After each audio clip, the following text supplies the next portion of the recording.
Jadi begini, mesti kita bedakan dua terma yang berasal dari kosakata yang sama.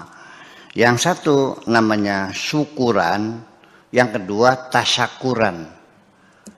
Ini dua kata dipakai oleh ini. Nah, ketika saya diundang oleh orang untuk menempati rumah baru, acaranya tasyakuran menempati rumah baru. Jadi hampir jarang yang bilang syukuran tuh, tasyakuran kebanyakan. Padahal janji Allah, walaqad ta'adzana rabbukum, Allah telah berkomitmen, la in syakartum la azidannakum, apabila engkau bersyukur pasti akan kutambah. Wala in kafartum, ketika engkau ingkar akan nikmatku, inna adzabil syadid, sesungguhnya siksaku sangat keras. Logika kita dengan janji Allah itu, karena dia syukuran akan diberi nikmat, kan begitu. Ternyata setelah dia syukuran menempati rumah baru, 6 bulan kemudian rumahnya terbakar. Kemudian syukuran nikah, 3 bulan kemudian bercerai lagi. Jadi di mana janji Allah menambah nikmatnya itu? Nah, ternyata mereka itu bukan syukuran tapi tasyakuran. Dalam pengertian, kalau orang bersyukur itu pasti bertasyakur.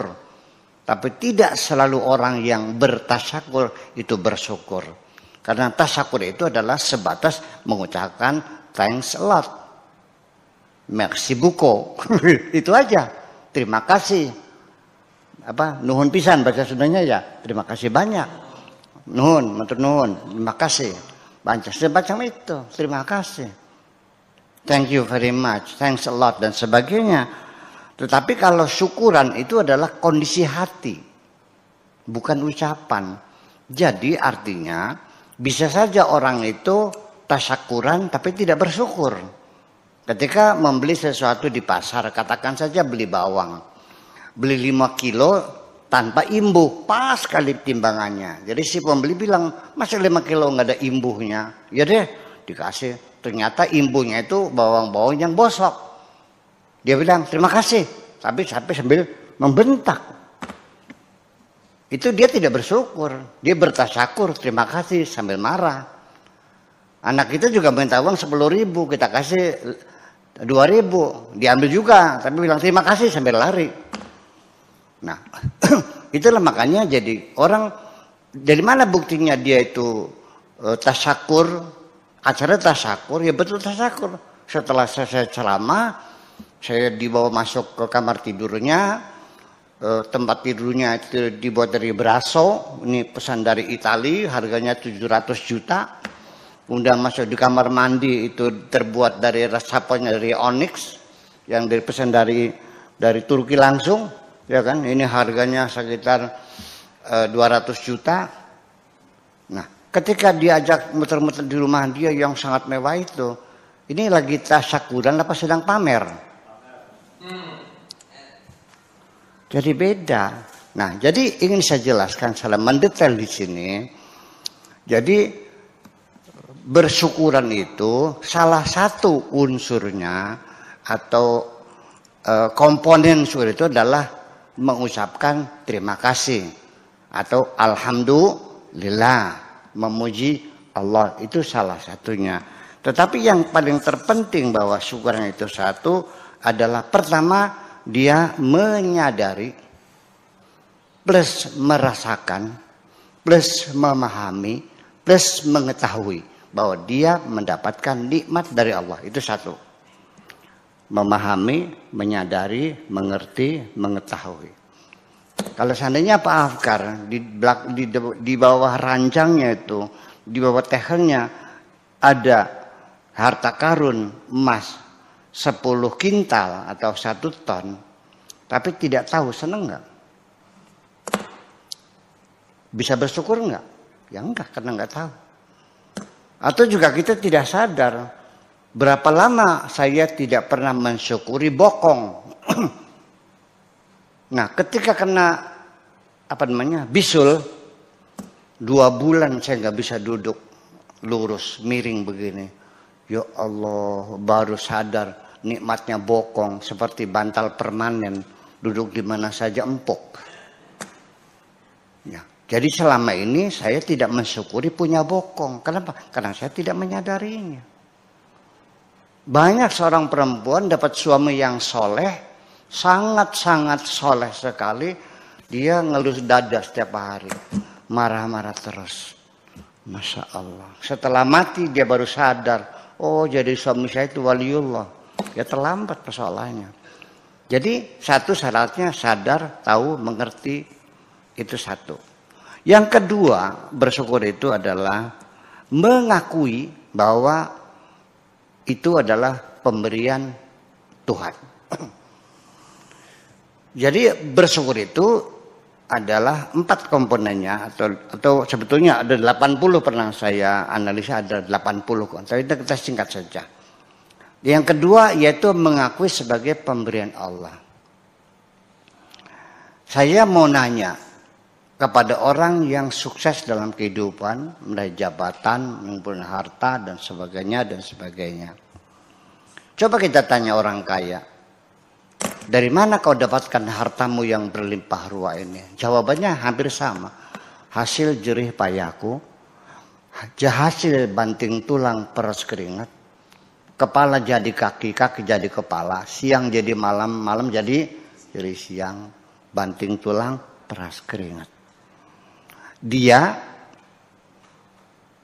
tidak merasakan itu sebagai pemberian, tapi akibat dari kerja keras dia.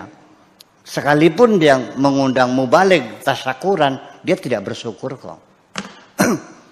Jadi ini yang paling sulit. Ternyata masih adakah orang yang bisa mengatakan min aina laka hada, dari mana engkau dapatkan ini? Lalu jawabannya seperti dalam petunjuk Al-Quran, hadza min fadli rabbi, ini adalah anugerah Tuhan. Saya sudah jarang mendengar orang yang mendapatkan rezeki lalu mengatakan ini anugerah Tuhan. Rata-rata ini hasil perjuangan dan jerih payahku. Itu penting sekali. Karena bagaimanapun sadar pemberian Tuhan ini tidak satu hal yang mudah. Makanya Allah mengatakan wala in kafartum inna adzabi lasyadid. Barang siapa yang tidak bersyukur maka siksaku sangat keras. Artinya akan disiksa oleh Allah. Kita umpamakan saja Kang Abu Marlo, seorang anak yang sukses, yang berhasil mengumpulkan harta, kaya raya, jabatan tinggi. Dulu yang nyebokin ibunya, yang mandikan ibunya, yang ngasih modal juga ibunya. Tetapi ketika diwawancara oleh seorang wartawan, ditanya, apakah orang tuamu memberi modal? Tidak. Semuanya aku dari modal dengkul, ya, dari merangkak sampai sekarang ini. Dan dia ingkari kebaikan orang tuanya. Dan ibunya nonton di TV ini.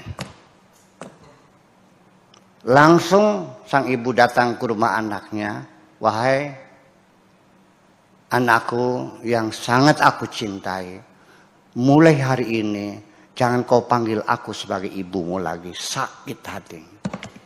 Mengingkari kebaikan orang saya bikin orang sakit hati. Nah, jadi sekalipun dia rame-rame, dia hajatan namanya tasyakuran, ya tidak bersyukur dong. Kemudian yang ketiga yang penting lagi adalah kalau yang kau bersyukur maka pasti pemberian itu akan digunakan, akan dimanfaatkan seoptimal mungkin dan tidak akan dimubazirkan, tidak akan disia-siakan. Betapa sakitnya aku sendiri yang memberikan kekasihku namanya Maimunah, Abu Marlo. Saya kasih kain sutra dari apa namanya itu kampanye Cirebon tuh Trusmi, harga 8 juta sambil kutulis surat, wahai Adinda Maimunah, kukirimkan bahan sutra, tolong segera dijahit, aku ingin melihat kecantikanmu ketika memakai kain sutra ini. Ternyata setelah 2 minggu saya datang ke rumahnya, ternyata kain sutra itu ditaruh di depan pintu buat keset. Sejak itu, mulai hari ini, tak ada lagi kata cinta di antara kita. Goodbye forever. Itulah. Jadi artinya bersyukur itu bukan hanya mengucapkan. Ya, tetapi satu, kita mengerti, memahami, menyadari, mengetahui. Yang kedua, kita mengakui pemberian Tuhan. Yang ketiga, kita manfaatkan kebaikan Tuhan dengan seoptimal mungkin. Dan yang keempat, kita mengatakan, mentasyakuri, mengatakan alhamdulillah. Itulah syarat rukun orang bersyukur. Saya kira, apakah kita sudah bersyukur? Wallahu a'lam. Mari kita introspeksi sendiri. Makasih.